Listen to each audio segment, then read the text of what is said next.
हाबा जाया होननानै बुङोना रायजोफोर। थांनाय बोसोराव आसाम सरकारा बिश्वनाथ आरो सनितपुरनि 60टा बर' गामिखौ जोंनि बिटिआरआव हाबबाय। बे 60टा बर' गामिनि डेभेलपमेन्टनि खामानिया उदालगुरिनि डिसिआ मावगासिनो दं रायजो। बारहुंखाया बारगोन, 25 लाख बर' दङ होनदों।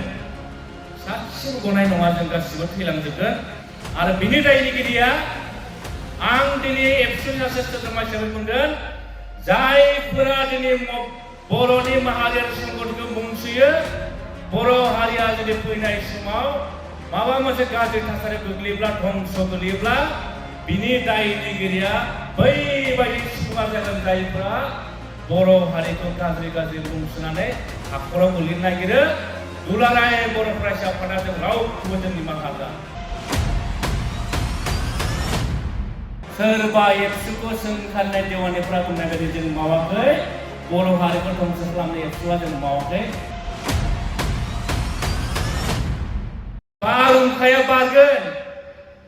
25 लाख बर' दङ होनदों। सासेबो गनाय नङा, जों गासिबो थैलांजोबगोन। आरो बिनि दायनिगिरिया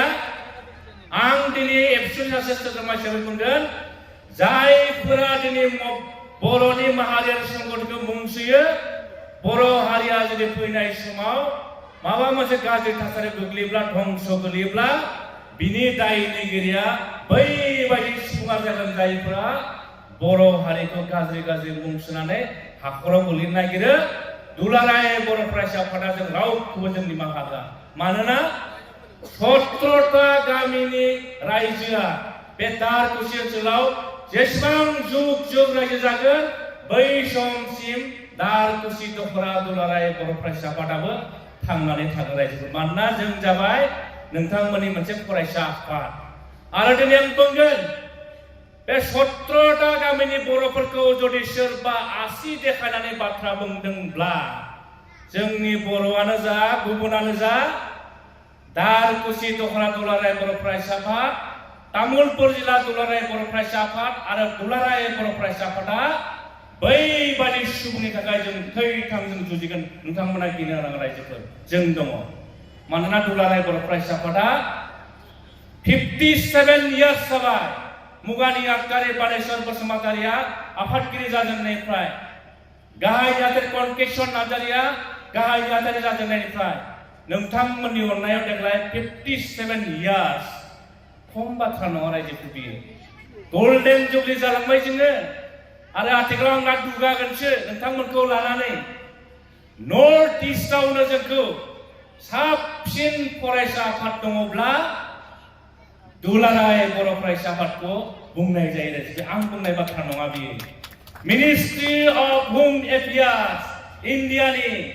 होम मिनिस्ट्रिनिफ्राय जोंनाव मेसेज फैदों, जायनि थाखाय दाख्लै नरेन्द्र मदिया दाख्लै 15 नभेम्बराव दुलाराय बर' फरायसा आफाद,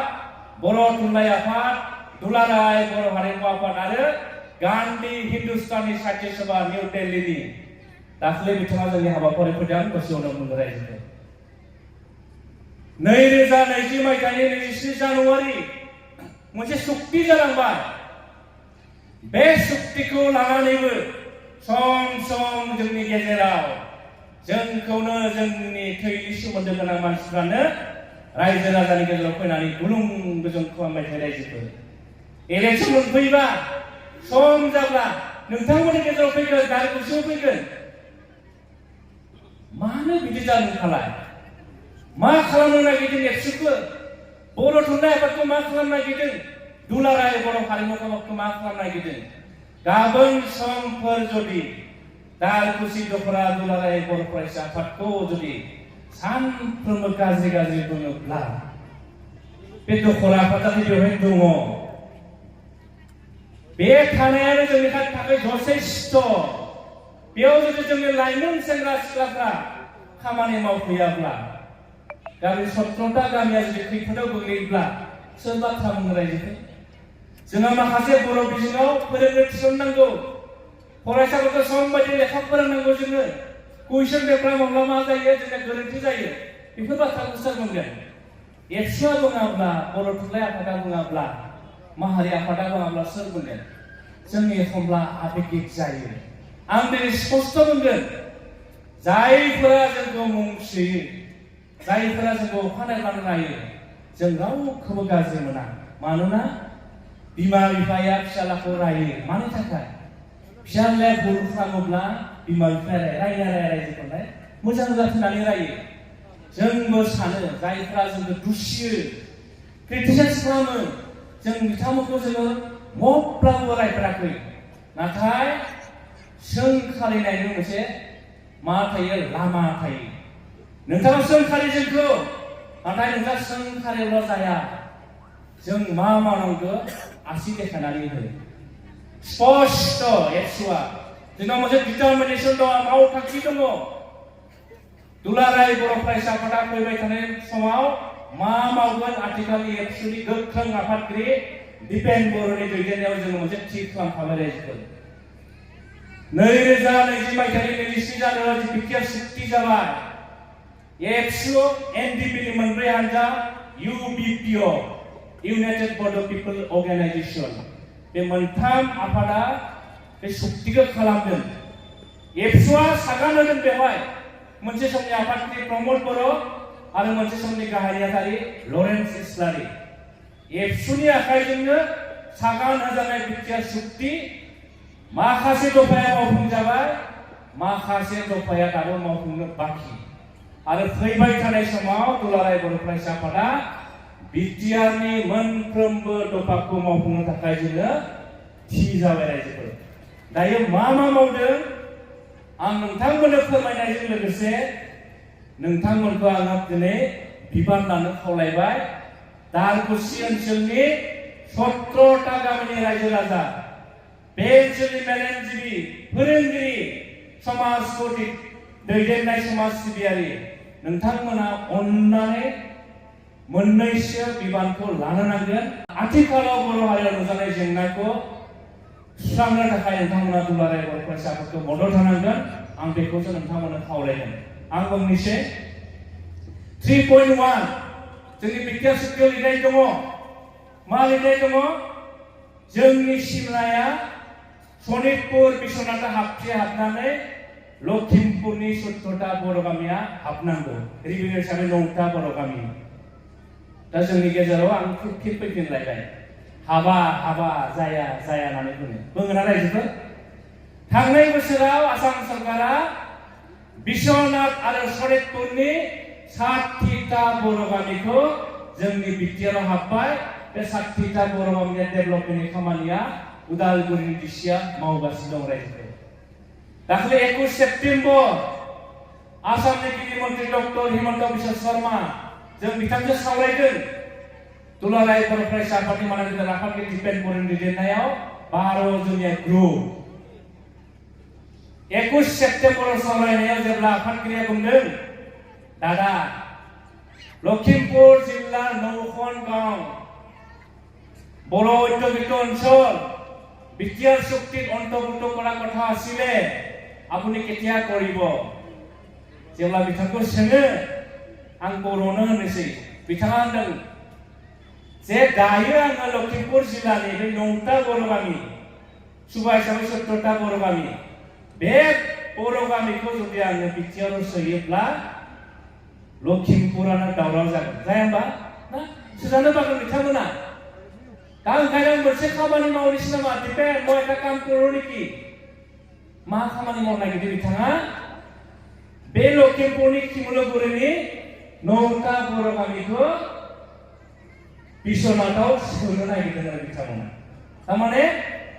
बै 9टा बर' गामिया नांजाबना दङ नालाय सानाय दैसा दङ बेखौ लाबोबानो बिश्वनाथजों सामिल जानो हायो आरो ओंखायनो दिपेन মই 9খন बर' गामिতে এটা কাম কৰো আগতে মই বিশ্বনাথ জিলাত মই তেওঁলোকক লৈ আহি পেলাই মই বিটিআৰৰ অন্তৰ্ভুক্ত কৰা মানে बिथाङा खोथा होदों रायजो दा बे 9टा बर' गामिया बिटिआराव हाबनाया रोखा रायजो 2006 सनाव भारताव मोनसे आयेन जादों मा आयेन बियो Scheduled Tribes and Other Traditional Forest Dweller Act 2006 बे आयेनाव रोखा लिरनाय दङ मा लिरनाय दङ जायफोरा ट्राइबेल ट्राइबेला आसामाव 17टा जनगोष्ठी दं बर' राभा मिसिं गार' कार्बि टिवा जों 17टा दङ 50 लाखल' जों रायजोखौ 50 लाखल' बिनि गेजेराव बर'फ्रा 25 लाख होननानै बुङो जोंखौ जोंनि मेजरिटि बेयाव लिरनाय दङ जायफ्रा ट्राइबेल बिथांमोना जुदि हाग्रा बंग्रा सिफायनानै रायजो जादोंब्ला हाग्रा बंग्रायावबो बिथांमोना रायजो जानायनि अधिकार दङ 2006 आवनो लिरदों नाथाय आसाम सरकारा बे आयेनखौ बाहायाखैमोन जायनि थाखाय नोंथांमोना थांब्ला नुगोन गहपुराव बर'फ्रा 72 इयार्स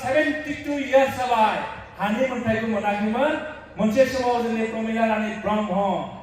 बिथाङाबो आसामनि फरेस्ट मिनिस्टार जादोंमोन जादोंब्लाबो बिथाङा बाटासिखर आरो जोंनि गहपुरनि दैमालिनि बर'फोरनो हानि मोनथायखौ होनो हायाखैमोन मानोना आयेनखौ बाहायाखैमोन दा आयेना जे बाहायजानांगौ इन्डिया जे आयेन खालामदों ओंखायनो 27 जानुवारियाव बेखौ जोङो मोनसे क्ल'ज हिसाबै लाबोदों आरो लाबोनाय लेखा आथिखालनि जोंनि आफादगिरि गोख्रों आफादगिरि दिपेन बर'आ आसामनि गिबि मन्थ्रिखौ खावलायनायाव 6 जन एमएलएखौ लिंहरदों रायजोफोर 6 जन एमएलए सोर बिलाय गहपुरनि बिहारिनि सतियानि राङापारानि बिश्वनाथनि आरो धेकियाजुलिनि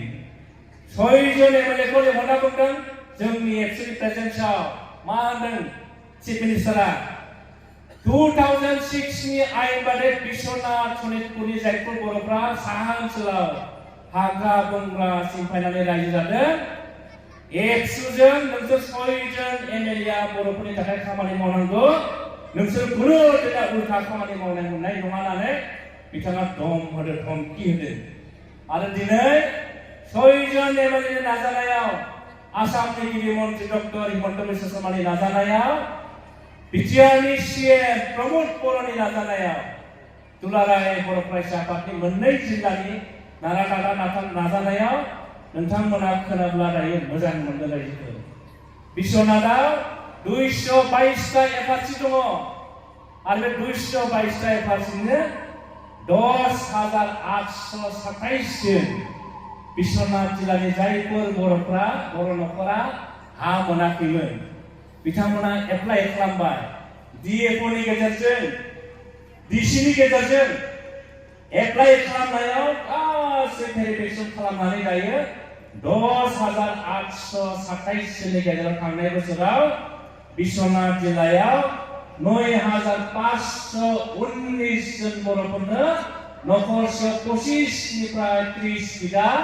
हानि मोनथायखौ बिथांमोना मोनबाय रायजोफोर मोजां जादों रायजोफोर बियो थादों सोरबा एबसुखौ सोंखारनाय देवानिफ्रा बुंनाय बायदि जों मावाखै बर' हारिखौ ध्वंस खालामनाय एबसुआ जों मावाखै बेखौ नोंथांमोना क्लियार होबाय रायजो दायो बिश्वनाथ जिल्लायाव मात्र 1790 जनल' बर'फ्रा हानि मोनथायखौ मोननांगौ बिथांमोना 2005 माने 2006 आव आयेन जादों 2500 नि भटार लिस्टखौ देखायनांगौ बे 2500 नि भटार लिस्टखौ बिथांमोना देखायनो हायैयाव बिथांमोननि भेरिफिकेसन जादोंमोन दायो जाजोब्बाय रायजोफोर साननैसो उनावनो 1790 बर'फ्रा हानि मोनथायखौ मोननो थांगासिनो रायजो बेनि उनाव सनितपुराव 121टा एफआरसि दङ नाथाय बिथांमोननि पपुलेसना बारा बेसेबां 15,937 15,937 बिथांमोनाबो एप्लाइ खालामबाय दायो सनितपुराव 3,137 जोंनि बर'फोरा 25 निफ्राय 30 बिघायै हाखौ बिथांमोना मोनबाय दा आद्रा थानाय खामानिया जागासिनो दङ बे जाजोबनायनि उनाव 60टा बर' गामियाव हाबबाय हाया हाबखांनायनि उनाव सनितपुर बिश्वनाथ आरो लखिमपुरनि 9टा बर' गामिया बिटिआरआव थ्रोब हाबना थांगासिनो रायजो बेखौ नोंथांमोना स्पष्ट होनबाय बिनि उनाव कार्बि आंलं डिमा हासाव कार्बि आंलंआव आगोलावनो मानो 1,20,000 बर' दङमोन 1,20,000 दायो बेसेबां दं मिथिगौना रायजोफोर 50,000ल' दङ दायो 70,000आव बुखारखो